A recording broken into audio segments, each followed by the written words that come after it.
नमस्कार, आप देख रहे हैं अपना उत्तर प्रदेश। मेरा नाम है अंकुर पांडे। शाहरुख खान और दीपिका पादुकोण स्टारर फिल्म पठान विवादों में है और पठान फिल्म को लेकर जारी विवाद के बीच सोशल मीडिया पर एक वीडियो वायरल हो रहा है, जिसमें दीपिका पादुकोण की जगह उत्तर प्रदेश के मुख्यमंत्री योगी आदित्यनाथ की मॉफ्ड फोटो का इस्तेमाल किया गया है। इसे लेकर अब उत्तर प्रदेश की पुलिस एक्शन मोड में आ गई है और पठान फिल्म विवाद के बीच सीएम योगी के मॉफ्ड फोटो के इस्तेमाल को लेकर यूपी की राजधानी लखनऊ में केस दर्ज किया गया है। लखनऊ के साइबर थाने में इसे लेकर आईटी एक्ट की संबंधित धाराओं के तहत मामला दर्ज किया गया है। बता दें कि लखनऊ में साइबर थाने के हेड कांस्टेबल की तरफ से शिकायत दर्ज कराई गई है और लखनऊ साइबर थाने की पुलिस ने हेड कांस्टेबल की तहरीर पर आईपीसी की धारा 295A और आईटी एक्ट की धारा 66 के तहत केस दर्ज कर लिया है और मामले की जांच शुरू कर दी गई है। कांग्रेस नेता राहुल गांधी के नेतृत्व में भारत जोड़ो यात्रा अलग अलग जिलों में पहुंच चुकी है। भारत जोड़ो यात्रा के माध्यम से कांग्रेस के वरिष्ठ नेताओं की अगुवाई में लोगों को संदेश दिए जा रहे हैं। इसी सब के बीच सोनभद्र में भारत जोड़ो यात्रा निकाली गई और इस दौरान कांग्रेस के प्रांतीय अध्यक्ष अजय राय ने कहा कि राहुल गांधी लगातार 105 दिनों से जनता की आवाज बनकर सड़कों पर संघर्ष कर रहे हैं। राहुल गांधी देश में महंगाई, बेरोजगारी, किसानों, मजदूरों की समस्याओं को लेकर सड़कों पर उतरे हैं, क्योंकि बीजेपी सरकार में आम जनता त्रस्त है। बीजेपी सरकार महंगाई रोकने में फेल साबित हुई है। कब हिंदुत्व के विरोधी कब हम थे? हम शुरू से हम सभी धर्मों को लेकर चले हैं। हमारे लिए हिंदू, मुसलमान, सिख, ईसाई, जैन, बौद्ध हमारे लिए एक समान है।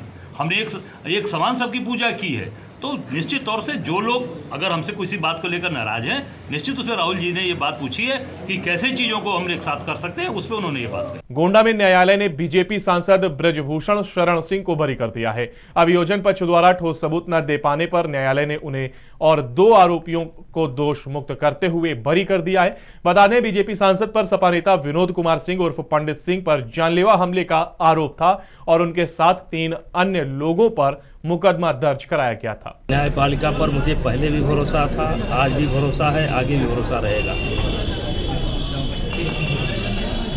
जानबूझ के ये राजनीतिक दुश्मनी की वजह से ये केस लगाया गया था। चलिए, जो चैप्टर क्लोज हो गया वो क्लोज हो गया, वो सब जजमेंट में दिया होगा क्या कारण है, लेकिन 29 साल के बाद मुझे न्याय मिला, जिसको पा करके मैं बहुत खुश हूँ। पीलीभीत जनपद के बीसलपुर इलाके की ग्राम पंचायत में कई भूमाफियाओं ने अपना अवैध कब्जा कर गन्ना धान की फसल कर रहे हैं और इसके अलावा कई यूकेलिप्टस के पेड़ भी लगा रहे हैं, जिसकी लिखित शिकायत जिलाधिकारी से की गई है। शिकायत के बाद जिलाधिकारी ने बीसलपुर एसडीएम को मामले की जांच कर कार्रवाई करने के आदेश दिए हैं। वहीं ग्रामीणों ने लेखपाल पर साठगांठ करने का भी आरोप लगाया है। मामला ये है कि जमीन गलत जुर्माना करदा होगा। थोड़ी जमीन जो है गरीब आदमी लाख रुपया जुर्माना, बड़े आदमी कुछ है ही ना। ज़्यादा जमीन वाले तो सोच रहे कि जमीन मतलब सब लोगों को बांट दी जाए, आरामदायक। बड़े बड़े आदमी जो होते गरीब आदमी जुर्माना वो थोड़ी होता है। तो हमारा भतीजा रतिपाल सिंह है, 1.5 बीघा खेत जोते हैं, 10 बीघा खेती चढ़ के आई है नोटिस में, करीब में 67,100 रुपये। तो क्या कुछ हो रहा है आज? नाप हो रही है, नपत हो रही है। हाँ। कितने लोगों ने कब्जा कर रखा है? कब्जा तो बहुत लोगों ने कर रखा है। कोई 40 बीघा जोते हैं, कोई किसी को जो ज़्यादा जोते उसको कम पैसा आया, मतलब उस पर कम जुर्माना है, और जो कम जोत रहा है उस पर ज़्यादा आया। तो आप लोग क्या चाहते हैं? हम तो कहते हैं कि जैसे नाप हुई पावा वन विभाग लगा दो जाते। मामला ऐसा है कि किसी पे ज़्यादा है, किसी पे कम है, लेकिन जुर्माना किसी पे कम है, उस पे ज़्यादा आ रहा है। अब हमें पे मुश्किल से 1-1.5 बीघा 2 बीघा होगी और जुर्माना हम पर आया 71,500। तो आज जो नपत करने आए, जो कौन लोग नपत करने आए हैं? नपत करने आए हैं जो? हाँ। कहाँ से आए हैं ये? जी बीसलपुर से जे लेखपाल वगैरह, प्रधान वगैरह जो भी लोग हैं। पट्टी की ज़मीन का विवाद है, जिसमें लेखपाल, हल्का लेखपाल सतीश राणा उस विवाद को बढ़ा रहा है। जिसकी 40 बीघा है उसकी जुर्माने में 12 बीघा लिख रहा है, और जिसकी 2 बीघा है उसकी 20 बीघा लिख रहा है। इसलिए वो विवाद पूरा फैलाए रहा है। और कोई भी बात हम कहते हैं ग्राम प्रधान खांडेपुर, मैं कोई भी बात लेखपाल साहब को फ़ोन करते हैं तो वो तुरंत वादी को बता देते हैं, इसीलिए वो ज़मीन खाली नहीं हो। हाँ, ये गांव रामपुरा राना है, बीसलपुर तहसील का। तो यहाँ पर एक गाटा नंबर है जो देवहा नदी के किनारे है और वो नदी के नाम से ही दर्ज भी है। 369 नंबर गाटा है, 12 हेक्टेयर के करीब।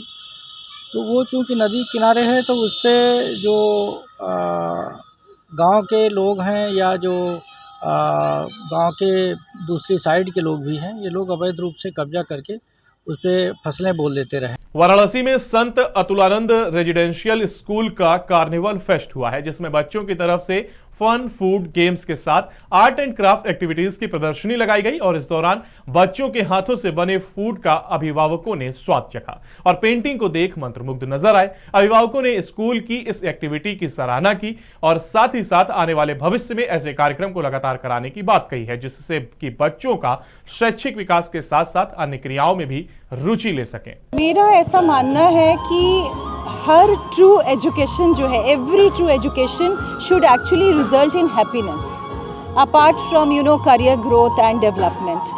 तो ये we are celebrating the happiness and we are celebrating that we have had a good session. Year end है, हम लोग इस ईयर को गुड बाय बोल रहे हैं और बहुत ही एक खुश मिजाज, खुश माहौल में बच्चे हैं, जहाँ पे उनके लिए प्रदर्शनी लगी हुई है, उनके लिए कई सारे कॉम्पिटिशन्स आयोजित किए गए हैं, जहाँ वो अपने पेरेंट्स के साथ एक सुनहली धूप में, हरे भरे मैदान में सारे गेम्स को इंजॉय करते हुए ईयर को गुड बाय कह रहे हैं कार्निवल स्टाइल। ये पहले तो हम इस भूमि को प्रणाम करते हैं और दिव्या भाभी को विशेष तौर पे जो उनकी छत्र छाया में आज ये सब जो हमारे टीचर्स और सब आप लोग हैं मिलके ये बच्चों के लिए कार्निवल अरेंज करना। कार्निवल ये है बच्चों को अपने वास्तविक जीवन जीने की प्रेरणा देता है कि हम कैसे अपने पढ़ाई के साथ साथ दीन दुनिया क्या है उसमें हम सीख के आगे अपने जीवन को कैसे सफल बना सकते हैं। तो बहुत सुंदर कार्यक्रम का आयोजन किया गया है और जितनी भी यहाँ पे जो ये सब क्राफ्ट्स वर्क हैं, ये पूरे जो यहाँ पे जो अरेंजमेंट हैं, जो सब टीचर्स ने बच्चों को जो सिखाए हैं वो साक्षात देखने को मिल रहे हैं। ये संत अतुलानंद की पवित्र भूमि पे गोविंद पीठ जी का ये स्थान है। यहाँ आके बड़ी सुखद अनुभूति हो रही है।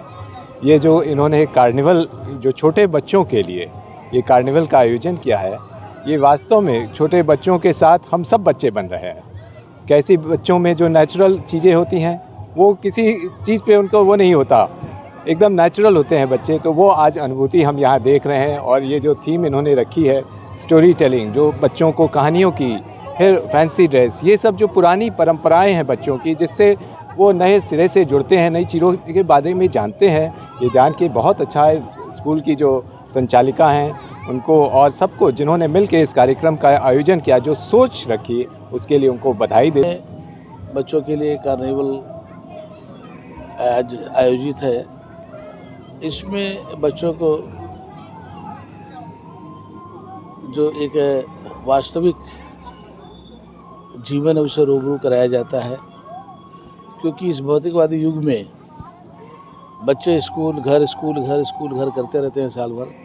लेकिन इस कार्निवल में बच्चों को खेलने के लिए, खाने पीने के लिए, कूदने के लिए जो उनकी एक नैसर्गिक प्रतिभा होती है उसको उभारने का प्रयास किया जाता है। गोंडा के रुपईडी ब्लॉक के कंपोजिट स्कूल से एक छात्र की पिटाई का वीडियो जमकर वायरल हो रहा है। वीडियो में शिक्षक बच्चों की बेरहमी से पिटाई करते दिख रहे हैं। बता दें कि दो अलग अलग वीडियो में दो बच्चों की पिटाई की गई। एक बच्चा कक्षा 3 तो दूसरा कक्षा 2 का छात्र बताया जा रहा है और यही नहीं, पिटाई कर दोनों बच्चों से उठक बैठक कराई गई। फिलहाल इस मामले में प्रभारी बीएसए के बीईओ को जांच सौंपी है और मामले की छानबीन करने पुलिस जब छात्रा के घर पहुंची तो परिजनों ने शिकायत करने से इनकार कर दिया और पुलिस बयान लेकर थाने लौट आई। खबरें भी और भी हैं, मगर यहां पर वक्त तो चला एक छोटे से ब्रेक का।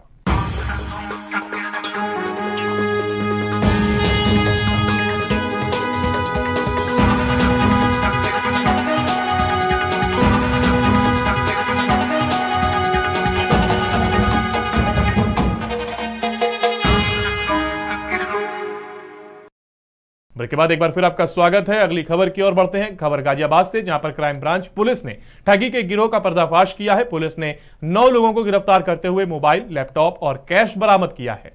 बताया जा रहा है कि आरोपी किसी सॉफ्टवेयर के जरिए लोगों को ठगी का शिकार बनाते थे। मामले में एडीसीपी क्राइम ने बताया है कि यह लोग बड़े ही शातिराना अंदाज से ठगी किया करते थे और इन आरोपियों ने 5वीं कक्षा से लेकर 9वीं तक पढ़ाई की है। कमिश्नर गाजियाबाद महोदय द्वारा अपराधियों के विरुद्ध चलाए गए अभियान के तहत आज क्राइम ब्रांच टीम के द्वारा 9 साइबर अपराधियों को पकड़ा गया है, जो मुख्य रूप से यूएसए में रहने वाले लोगों को टारगेट करके उनसे ईमेल के माध्यम से उनके साथ ठगी करते थे और पैसा ट्रांसफर करा के अपने खाते में पैसा लेते थे। इन 9 लोगों को विरुद्ध उचित धाराओं में अभियोग पंजीकृत करके इनको जेल भेजा जा रहा है। वाराणसी के लालपुर पांडेपुर थाना क्षेत्र के दौलतपुर में 3 साल की मासूम बच्ची के साथ रेप की घटना सामने आई है। परिजनों ने पड़ोसी युवक पर दुष्कर्म का आरोप लगाया है। परिजनों की शिकायत के आधार पर पुलिस ने आरोपी युवक के खिलाफ मुकदमा दर्ज कर लिया है। बता दें कि मासूम बच्ची पड़ोस में खेलने गई थी और आरोप है कि चॉकलेट देने के बहाने पड़ोस में रहने वाले 22 वर्षीय युवक ने मासूम को खाली प्लाट में ले जाकर उसके साथ कथित तौर पर रेप की वारदात को अंजाम दिया। रेप की वारदात को अंजाम देने के बाद मौके से आरोपी फरार है। हम घर पे थे नहीं, हम बाहर में मतलब गए थे थोड़ा सामान वामान लेने के लिए, तो हमारे घर से फ़ोन आया कि ऐसा ऐसा बात है। तो हम घर पे आए तो मिले, पूछे उससे, तो बोला कि नहीं ऐसा काम नहीं किया हूँ मैंने। तो बाद में वो फिर कुछ लोग घेरे हुए थे उसको, फिर बाद में वो चला गया। 112 की सूचना प्राप्त हुई है कि ये लालपुर पांडेपुर के दौलतपुर क्षेत्र में एक 3 साल के बच्चे के साथ सेक्सुअल असॉल्ट की घटना है। प्राथमिक जांच पे इसकी पुष्टि हुई है। इसमें मुकदमा पंजीकृत किया जा रहा है, गिरफ्तारी के प्रयास किए जा रहे हैं।